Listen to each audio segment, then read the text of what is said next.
शैतान बहू। शैतानी ऐसी चीज है जो एक बार घुस जाए तो निकलती बड़ी मुश्किल से है। रीमा जी की बहू बिन्नी बहुत शांत मिजाज की थी, ना किसी से ज्यादा बात करती और ना ही किसी से ज्यादा मिलती जुलती। वैसे बहू अच्छी है, ज्यादा लपड़ तपड़ में नहीं रहती, कम बोलती है, कम सुनती है। नहीं तो पड़ोसन की बहू सारा दिन घर के बाहर लोगों का जमावड़ा लेकर खड़ी होती है। लेकिन रीमा को क्या पता था, जो शांत है वही असली तूफान का कारण बनने वाला है। माँ, मेरा शेविंग ब्लेड नहीं दिख रहा है, न जाने कहाँ चला गया।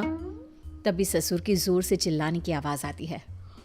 अरे भैया, अरे ये ब्लेड यहाँ किसने रखा? ये क्या, ब्लेड और वो भी ससुर जी की कुर्सी पर? लेकिन ये ब्लेड तो सन्नी के कमरे में होता है ना, वहां से कौन यहाँ रख देगा?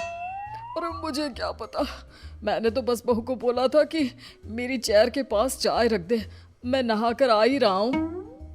अरे नहीं देख पाई होगी वो ब्लेड, वैसे भी आपने भी तो नहीं देखा ना, और बैठ गया ना उस पर, क्यों? हाँ ये तो है। लाइए पापा, अब ब्लेड मुझे दीजिए, मुझे शेविंग करनी है। बस अब क्या था, बहू बेचारी से बनकर घर में रहती, लेकिन कोई ना कोई खुराफात करती ही रहती।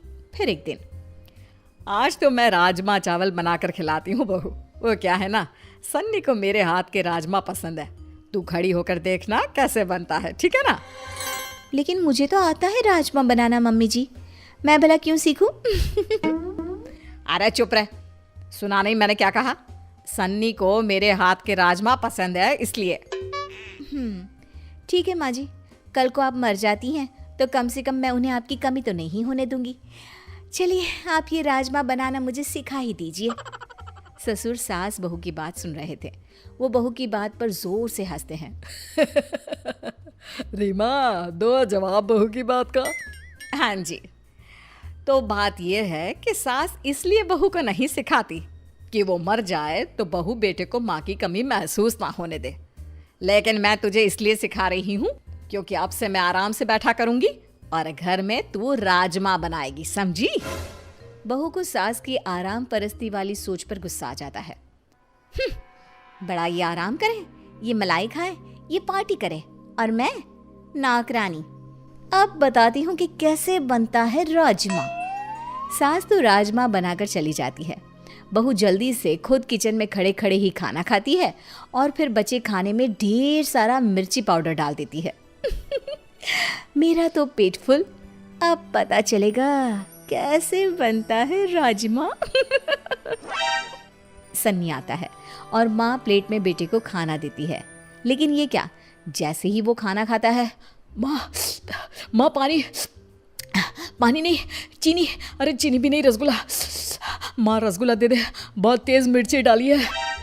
हैं, ये क्या हो गया, मैंने तो थोड़ा सा मिर्च पाउडर डाला था। तभी दिखावा करती बहू भी वहां आ जाती है। माँ जी बहुत ज्यादा भूख लगी है, जल्दी से खाने को कुछ दे दो ना। ये रुको, मैं खुद ही ले लेती हूँ। हाँ तो खुद ही ले लेना, इसमें करने की क्या जरूरत है? वो माँ जी इसलिए क्योंकि वो क्या है ना, आप ही ने तो कहा था कि मैं आपसे बिल्कुल ऐसे ही राजमा बनाना सीख लूँ, तो जब तक खाऊंगी नहीं पता कैसे चलेगा कि कैसे बनाना है, कैसे बने हैं क्या? अरे नहीं नहीं, तुम रहने ही दो, तुम मत खाना, बहुत सारा मिर्च है इसमें, और प्लीज ऐसे राजमा तो बिल्कुल मत बनाना।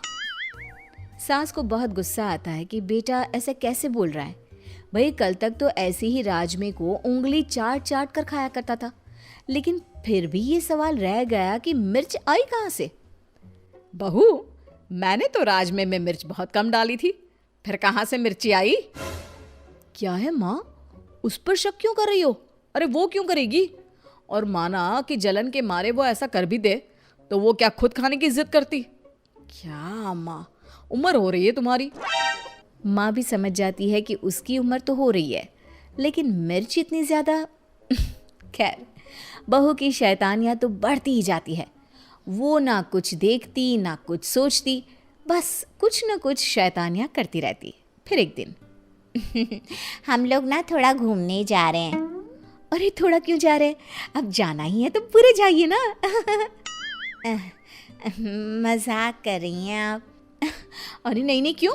हम क्यों मजाक करेंगे? बड़ी मजाकिया हैं आप। अच्छा सुनिए ना, कल से हम लोगों के बगान में पानी दे देना ना। और हाँ, वहाँ कोई भी पौधा मरना नहीं चाहिए, नहीं तो। नहीं तो क्या है? एक तो मदद करेंगे, ऊपर से धमकी। अरे ना जी ना, ये बर्दाश्त नहीं होगा। बहू को बुरा लग जाता है, या यूं कहे कि पड़ोसन और सास के बीच की नोक झोंक के बीच उसके मन का खुराफाती दिमाग जाग जाता है। फिर अगले रोज पड़ोसन के घर जाकर बहू सारा बाग तहस नहस कर देती है, गेट के अंदर गाय छोड़ देती है और सारे गमले तोड़कर घर जाकर सो जाती है। हे भगवान, अपने घर का काम कम है, जो पड़ोसन नई ड्यूटी देकर गई है उनके पेड़ों को पानी डालने की। अब तो होगा बवाल पूरा वाला।